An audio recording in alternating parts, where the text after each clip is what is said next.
Hi, this is Linda. Today I'm going to paint this flower, this sunflower, for my watercolor series. I'm going to be using a very loose watercolor technique. So here is the sunflower that I'm going to be painting. I actually picked this up at the farmer's market today.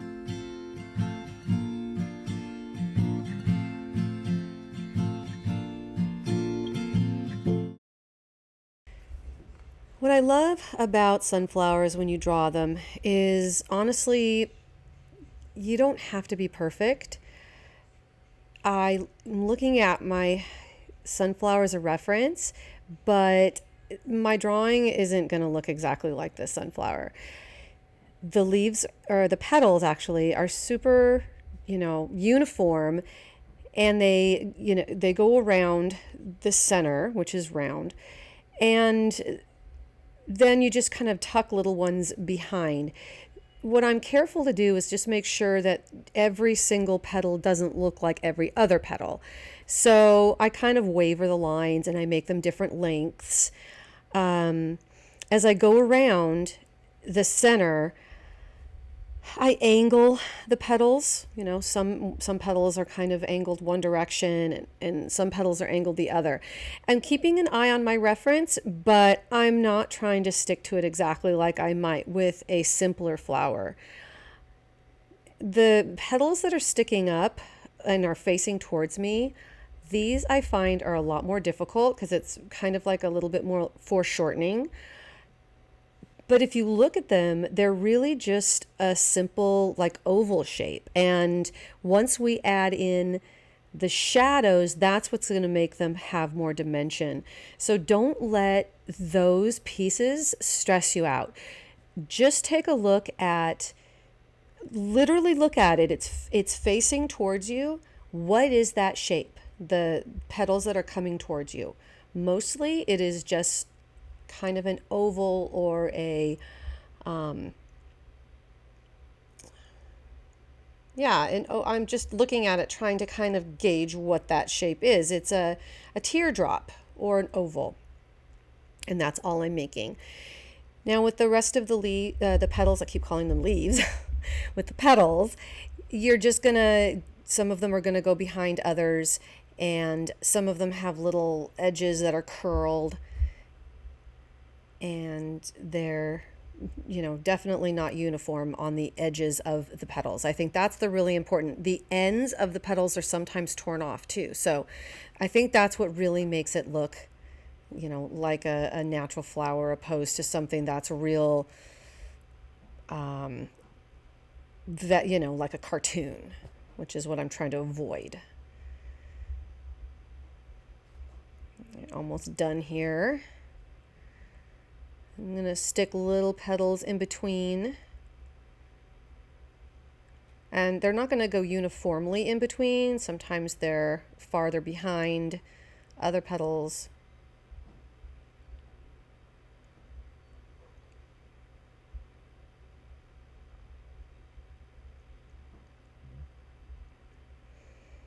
And I'm not going to be looking too much at my background. Just going to do a stem here. Okay. So what I'm done is I've grabbed my fine liner now, and I decided to stick with just a 0.5. And I'm just going over my flower. So there's not a lot to this. Okay, I'm speeding this up a little bit because really all I'm doing is outlining the lines that I already drew in pencil. I'm not going to go in and put in the center lines that, like the veins of the petals yet. I'm going to try to do that with paint. So when it comes to outlining my drawings, sometimes I do it before I paint, and sometimes I do it after I paint, and sometimes I don't do it at all. In my flower series, you're going to see several different techniques, and I don't always decide ahead of time.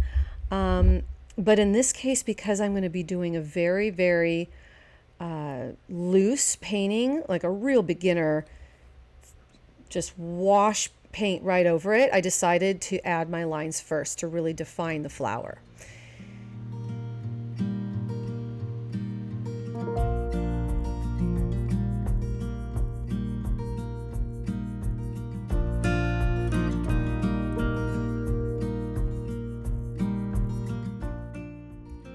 Okay, so what I'm doing now is I have mixed up kind of a combination of a couple different yellows, and I am taking a really big, what I call a mop brush. I mean, I think that is what it's called. And I am taking lots of water, and I am just washing the bright yellow over the tips of the sunflower. I am not staying in the lines purposely, and I'm not going in everywhere on the flower. So I'm definitely leaving some white in the brightest areas. I'm going back now with some orange, and I'm kind of starting at the center of the flower where I see some brighter areas, and just tapping in orange in a couple of areas where I see more orange on the flower. I'm moving it up, up the petals. But again, you can see that I have not filled in really any petal with solid orange, and I've left a lot of white. Toss some green there on the stem. I started off with a bright yellow green, and then I've gone back with the tip of my brush and added in just a little bit of sap green on one side. Here is a kind of a combination of orange and green, which is really making a nice neutral.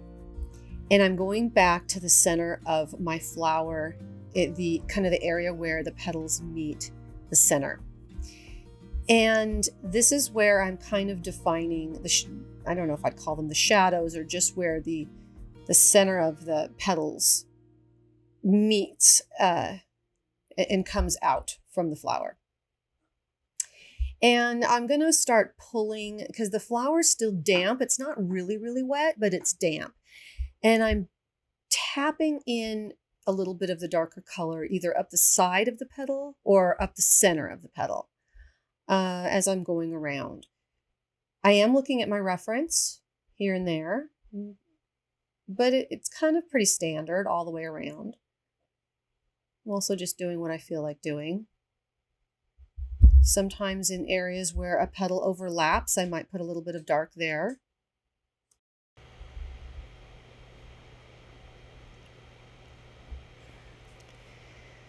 Now the colors I'm mixing in, I'm just kind of playing it by what feels good, mostly mixing green and orange. Sometimes different colors of green will make a different brown. And I might even be putting a little bit of brown in this, but it's mostly just a mixture of green and orange. And you can see that I'm pushing it into the center a little bit of the flower, but I haven't started even working on the center of the flower yet. And where the petals overlap, or where they curl, I'm also putting little dark lines, or tapping in a little bit of darkness in those areas. And being careful though not to cover up the areas that I left light on purpose, because I think that adds a lot of dimension.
If you're curious about mixing colors, I have a couple of videos on color mixing and how to make browns out of different colors.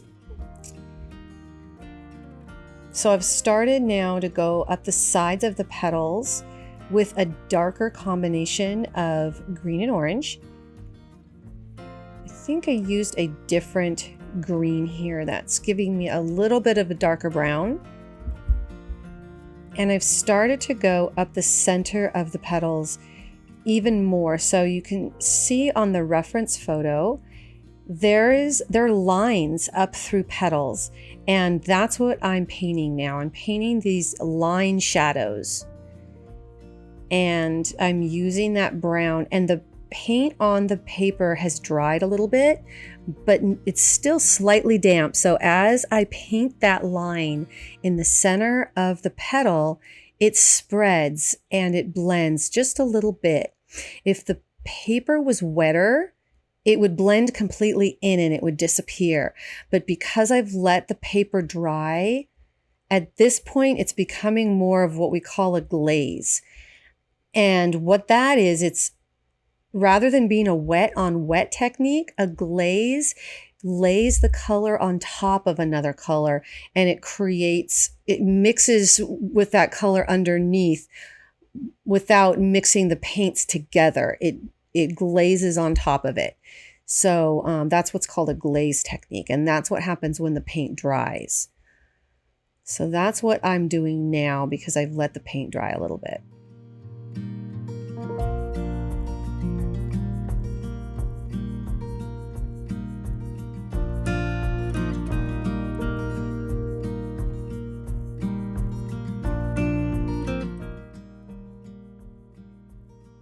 The paintbrush I'm using, I've switched to a brush called a rigger, or sometimes it's called a detail brush. It has really, really long bristles, extra long, and I really love this brush for this kind of work because it gives a really long, thin line. It's also really fun for pushing paint around when the paint is wet. So it's fun for a wet on wet technique too, because the bristles are so long. It gives a really, it can give a really unique line when you're outlining things too. So I use a rigger a lot.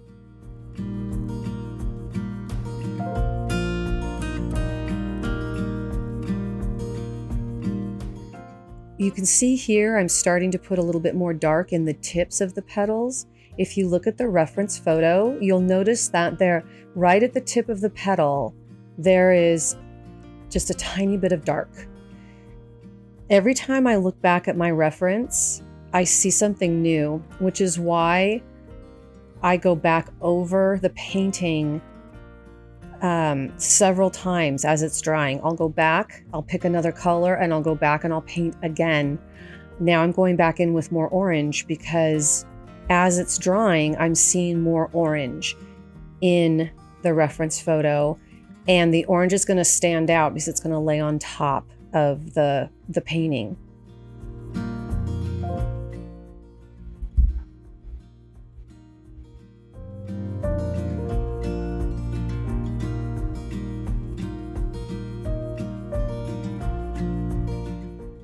I think a lot of times people stop painting too soon rather than going back and looking for more details in the reference. And that's one of the reasons why their paintings look either washed out or they just don't have enough details. And I think if you go back and look in the reference photo for more details that you can add to your painting, that can make your painting look more interesting.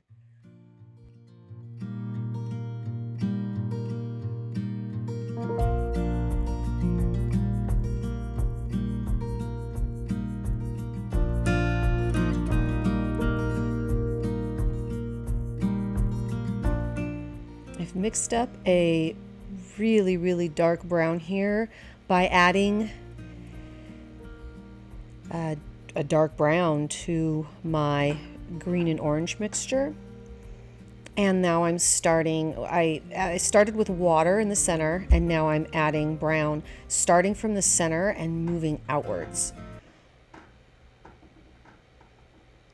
I'm using sepia too for that, because you can tell that even though it looks like it's a solid center, it's really not. There's a couple of different layers in the center of that flower, which is why I'm kind of working in a circular motion.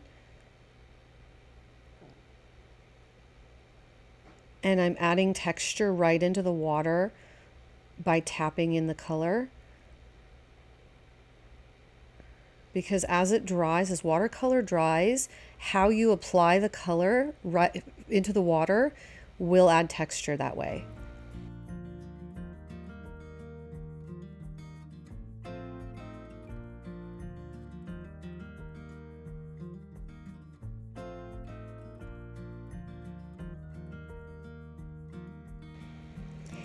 Now I'm adding blue. And I don't know what initially made me want to add blue to the center. There's something about that black that feels like blue to me, even though I know it doesn't traditionally look like blue, but there's just something about the center of that flower that this bright blue seemed like it would work. And that's just a personal choice. I think that like a brownish red would also work. It's kind of a little bit of a decision that I made, and I like it.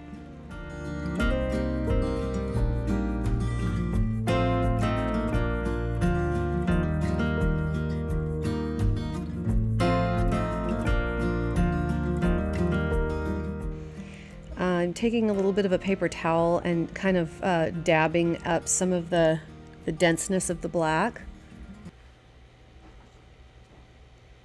And I think making sure it goes right up to the edges of my petals.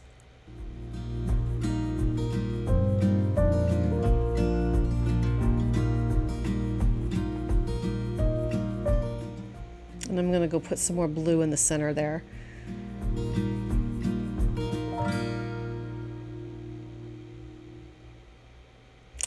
And here is the finished flower. I did add some background there and a little bit more blue to the center. If you liked this, I hope you will subscribe and like, and check my channel for more flower paintings.